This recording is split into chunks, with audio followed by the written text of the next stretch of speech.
Hi, let's talk about verbs. These are basics on verbs. You have a lot more tenses and forms in Spanish than you have in English. So it should be fairly simple for you. Let's look. I'm backing out of the way a little bit. You can still see me some. So each verb has 4 parts or forms.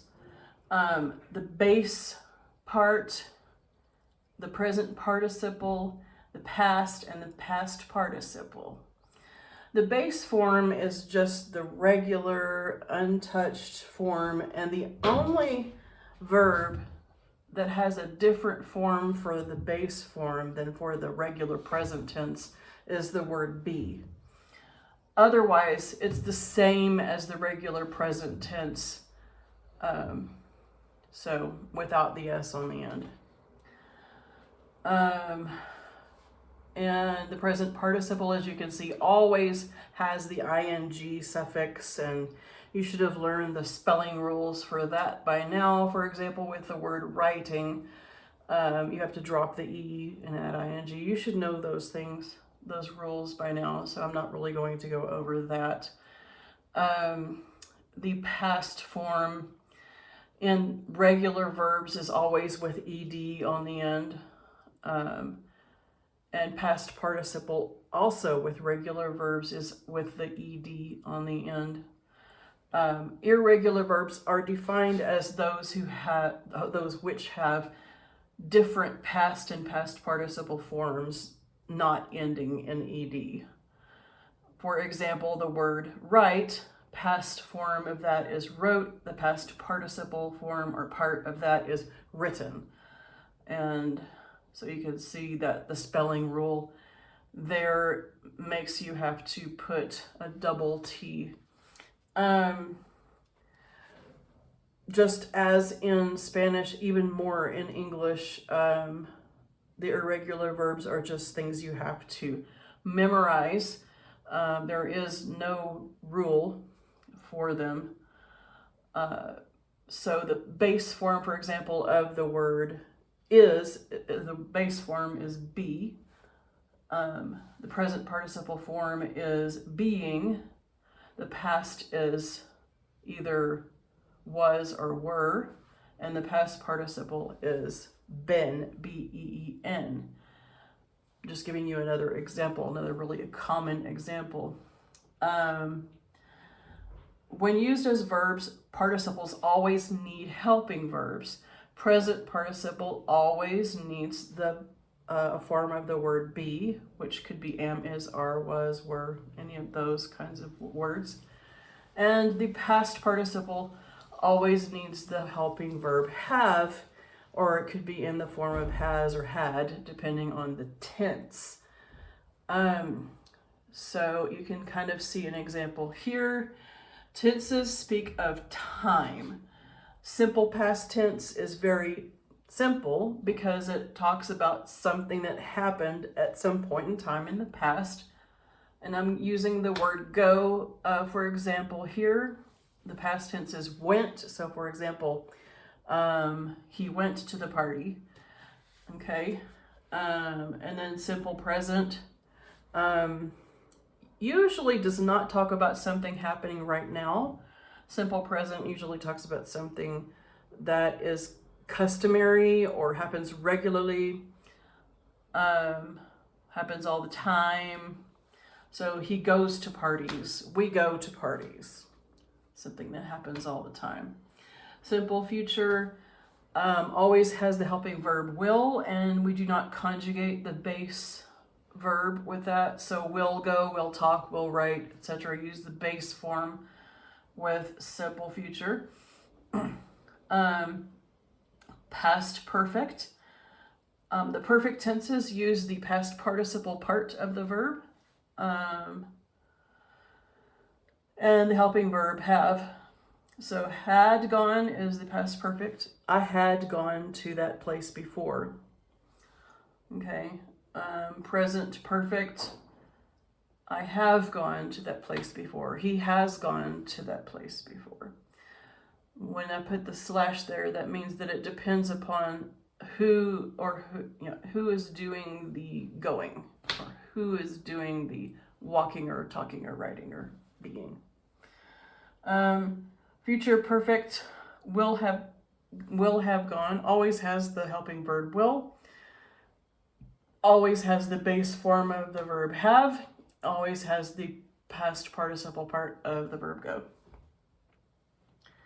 Okay, these are the 6 tenses in English. That's it. We have 6 tenses. Okay? And all tenses have progressive forms. And so the progressive forms always end in ing, always have some form of be as a helping verb. So was going. He was going to the party. I am going to the party. We are going to the party. He is going to the party. So all these helping verbs with be. Future, again, always has the helping verb will.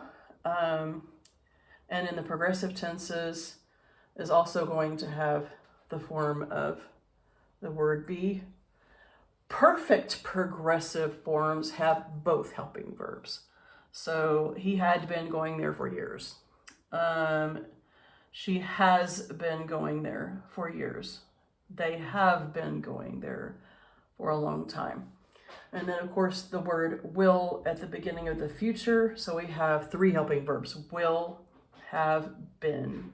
3 helping verbs. And then whatever your main verb is. So you need to be able to break these down. And let me just very briefly talk about, like I did with the simple past and the simple present, talk about what these tenses mean, okay? So simple past, something that happened in the past. Simple present, something that regularly happens. Simple future is like a prediction, I will go, or a prediction or an intention of something that will happen in the future. Past perfect is something that happened, past perfect tense right here, is something that happened before something else. So let's say I went to a restaurant and then I remembered that I had gone to that restaurant before. So the time that I went before happened before the time that I just went. Does that make sense? Present perfect has to do with something that has happened up until now. So I have gone to that restaurant before. I'm just stating a fact. He has gone to that restaurant before. And then future perfect. So you're going to have another point in time. So point in time in the past, point in time in the present, point in time in the future. By such and such time, I will have gone. Okay. So by 4 o'clock, I will have gone to that restaurant.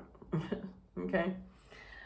By the time I'm 40, I will have gone to that restaurant 600 times or whatever. So you have to, with the perfect tenses, usually they have some kind of a point in time that we're talking about. Now we go to the progressive forms. The progressive forms have to do with action that is continuing at some particular point in time. So, simple past progressive is he was going. So usually we're going to be talking about at some particular point in time this was happening. He was going to the party when he was stopped by a policeman. Okay, so it was happening. He was going. Okay. Simple present. That's where we talk about something that's happening right now. I'm going right now. Okay. Sometimes I have students leave my classroom and they say, "I'm coming, Miss Brown," and actually you're not coming because you're going. Okay. So going has to do with something you're leaving right now. Something is happening right now. Simple future would be, hey, will you be going to the party tomorrow night? So I'm asking if that will be happening, if that will be continually happening. Okay. Past perfect progressive. Again, we're talking about by a particular point in time, this had been happening. They had been going to that restaurant regularly for many years. We have been going to that restaurant regularly for many years. So this is by a point in time in the past, this is by a point in time in the present, and of course, by a point in time in the future. By the time he's 40, he will have been going to Licky Dunbar School every day for many years, okay?